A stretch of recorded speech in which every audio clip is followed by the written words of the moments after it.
ខ្ញុំពិតជាអរគុណបងស្រីខ្ញុំដែលបានផ្ដល់អ្វីទាំងអស់នេះដល់ខ្ញុំតែខ្ញុំក៏មានសមត្ថភាពមានកំណត់ដែរនេះគឺជាកិច្ចព្រមព្រៀងផ្ទេរភាគហ៊ុនខ្ញុំនឹងផ្ទេរភាគហ៊ុនទាំងអស់របស់ខ្ញុំទៅឲ្យលោកស្រីឆុងសេង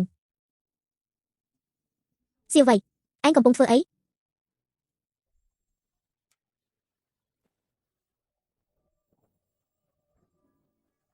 មានរឿងអីហើយអ្វីបានជាឈូវៃទៅតែឡើងជាអនុប្រធានក្រុមប្រឹក្សាពិបាលស្រាប់តែផ្ទេរភាគហ៊ុនទៅវិញមើលទៅដូចជាគាត់មិនដឹងសោះនេះជាមុខមាត់របស់ត្រកូលហានមែនហើយឯងពិតជាមនុស្សឈួតមែនឯងដឹងទេថានេះជាកន្លែងណាបានជាហ៊ានចូលមកតាមអំពើចិត្តខ្ញុំជាម្ចាស់ថ្មីនៃក្រុមហ៊ុនឆុងសេងហៅសេងគ្រប់បណ្ដេញវាចេញទៅអហ៎ខ្ញុំភ្លេចប្រាប់ឯងហើយក្រៅពីភាគហ៊ុន40ដែលប្អូនប្រុសឯងបានឲ្យក៏មានភាគហ៊ុន20ដែលខ្ញុំទើបតែទិញដែរឥឡូវនេះក្រុមហ៊ុនហៅសេងគ្រប់គឺខ្ញុំជាអ្នកកាន់កាប់ដូច្នេះអ្នកដែលគួរតែចេញទៅគឺឯងទេ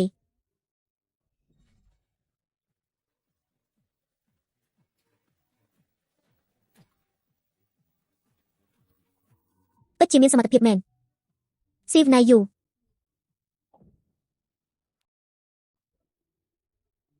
ទីបំផុតឯងក៏ស្គាល់ខ្ញុំហើយ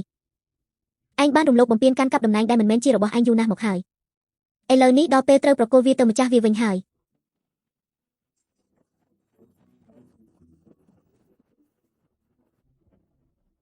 សៀវវិនល្ងាចនេះទៅញ៉ាំបាយផ្ទះជាមួយកញ្ញាឆុង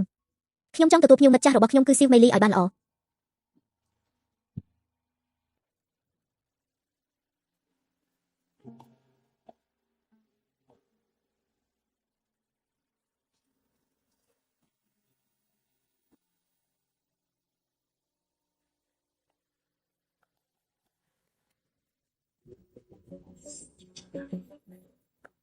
សៀវមេលីយូរណាស់មកហើយមិនបានជួបគ្នាយូរណាស់មកហើយមិនបានរែងហៅខ្ញុំឈ្មោះនេះនឹកណាស់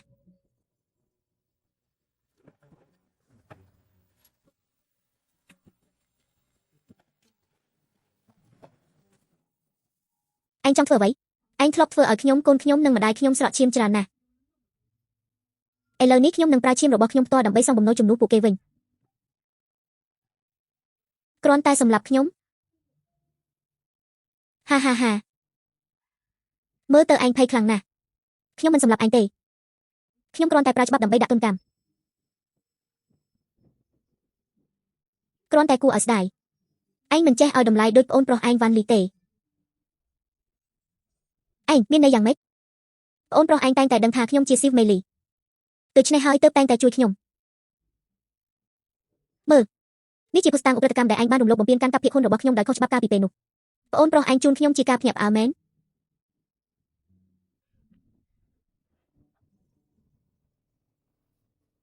មិនអាចទៅរួចទេច្បាស់ជាឯងបញ្ចុះបញ្ចូលគាត់ហើយប្អូនប្រុសឯងជាអ្នកបញ្ជូនឯងចូលគុកដោយផ្ទាល់ដៃនេះជាកម្មពៀដែលឯងគួរតែទទួលកម្មពៀឯងខ្លាចជាបែបនេះបន្ទោសខ្ញុំមែន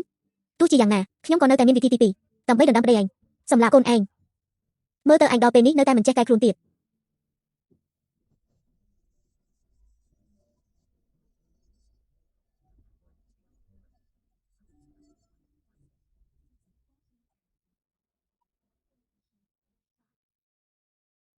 ខ្ញុំនឹងបំផ្លាញឯងជាមិនខានបំផ្លាញខ្ញុំឯងទៅអង្គុយគុកដល់បែកគុកឯងទៅលុះបាបកម្មឯងទៅបំផ្លាញខ្ញុំឯងទៅបញ្ជូនឡាវលីរបស់ឯងទៅឲ្យក្រុមទាំង10សិនទៅខ្ញុំរងចាំថ្ងៃនេះពិតជារងចាំយូរណាស់មកហើយស៊ូសឹងឯងសុខចិត្តលះបង់អ្វីទាំងអស់មកជាមួយខ្ញុំទេអ្វីឯងមិនទាន់ធ្លាប់ទៅហ្វារ៉ង់ទេមែនទេអ្នកចូលចិត្តគូរូបនៅទីនោះមានសាលមន្ទីរសិល្បៈ BFA អ្នកប្រកាសជាចូលចិត្តខ្លាំងណាស់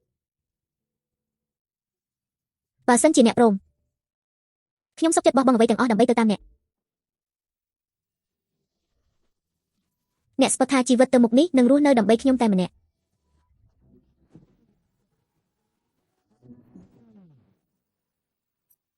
ខ្ញុំមិនព្រមទេឈុននិងឈូយី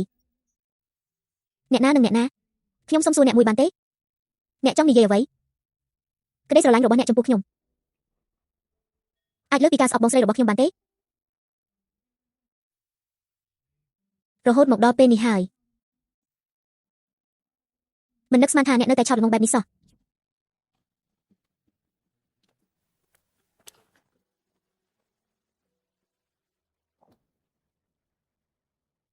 អ្នកប្រញាប់រកវិធីនាំឈូឈូចេញទៅបើសិនឈូឈូមានបញ្ហាអ្វីអ្នកដឹងទេម៉ាក់ខ្ញុំបានសម្រេចហើយឈូយៀនបានទទួលការពិន័យដែលនាងសំនឹងទទួលបានហើយពេលដាក់ទោសជនអាក្រក់រួចហើយមីលីនឹងត្រឡប់មកវិញបានហើយថែមទាំងបានទិញផ្ទះមួយខ្នងធំស្អាតណាស់ឲ្យយើងទៀតនៅមាត់សមុទ្រមីលីរបស់ខ្ញុំបានរងទុក្ខច្រើនណាស់លើកនេះនាងទីបំផុតអាចសម្រាកបានល្អហើយ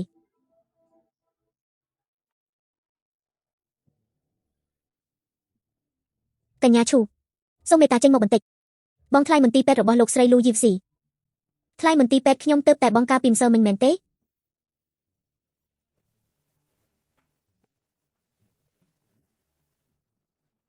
អូព្រះអើយនេះមិនមែនជាប្រធានក្រុមប្រឹក្សាពិបាលក្រុមហ៊ុនហាប់ឌូចេញពីគុកទេប៉ាចាស់គាត់ទើបតែចូលគុកមែនទេមិនក៏ចេញពីគុកលឿនម្ល៉េះកញ្ញាឈូចំពោះរឿងដែលអ្នកបានប្រព្រឹត្តបទឧក្រិដ្ឋតើអ្នកអាចផ្ដល់ការពន្យល់ដល់អ្នករាល់គ្នាបានទេពាក្យចាំអារ៉ាមទាំងអស់អំពីបទឧក្រិដ្ឋរបស់ខ្ញុំនាពេលថ្មីនេះគឺមិនពិតទេមួយរយៈក្រោយខ្ញុំនឹងផ្ដល់ការពន្យល់ដល់អ្នករាល់គ្នាកញ្ញាឈូ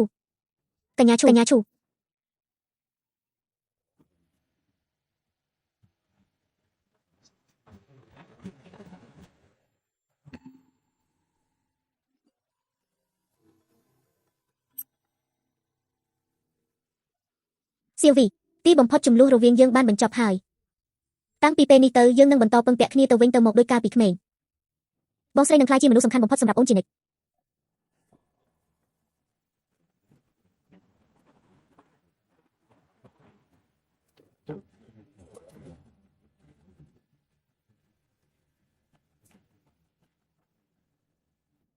បងស្រីជូសាននៅឯណាប៉ាក់សាំងយ៉ាងម៉េចហើយមកយីងមានន័យអីអញជេគេបាត់ខ្លួនហើយសៀវវៃអីចឹងឯងនឹងនៅក្បែរបងស្រីរហូតនឹងគ្មានអ្នកណាមកបំផិតបំភ័យអញទៀតទេសៀវវៃបងស្រីទេជាទីពឹងពាក់របស់អញជារៀងរហូតឯងចឹងទៅ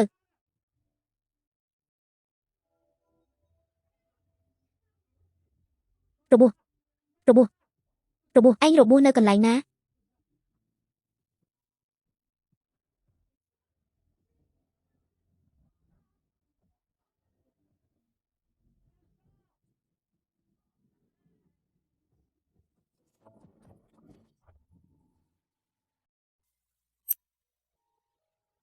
ចុះក្រោមចុះក្រោមបងស្រីបងជួយគាត់ផងបើបងមិនជួយគាត់ទេគាត់នឹងស្លាប់ហើយបងគាត់សំខាន់សម្រាប់បងដល់ថ្នាក់ហ្នឹងសំខាន់ជាងខ្ញុំទៀតមិនមែនទេបងស្រីគ្រាន់តែបងជួយគាត់ខ្ញុំនឹងយល់ព្រមតាមបងទាំងអស់ខ្ញុំនឹងមិនជួបគាត់ទៀតទេឆាប់យកលុយចេញមកឯងចង់ត្រូវគេវីមែនទេខ្ញុំអត់លុយទេក្មេងដូចឯងដែលគ្មានឪពុកម្ដាយបែបនេះសំនឹងត្រូវយើងធ្វើបាបហើយហាទោះយើងធ្វើបាបឯងក៏គ្មានអ្នកណាមកការពារឯងដែរយើងទៅ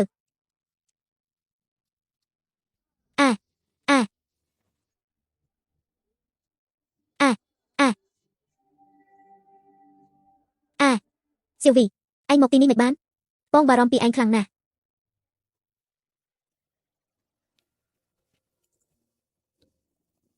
សៀវវីកាបូបត្រូវគេចង្ហើយគ្រាន់តែស្រាយបែបនេះទៅបានហើយ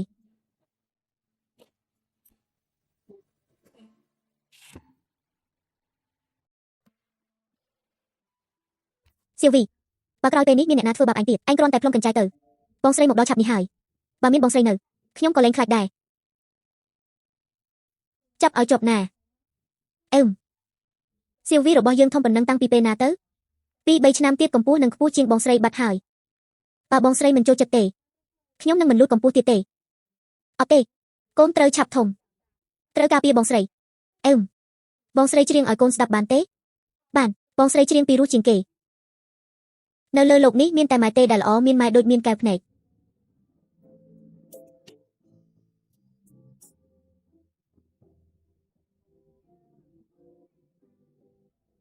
លោតចូលក្នុងផ្លូវម្ដាយមានក្តីសុខមិនចេះអស់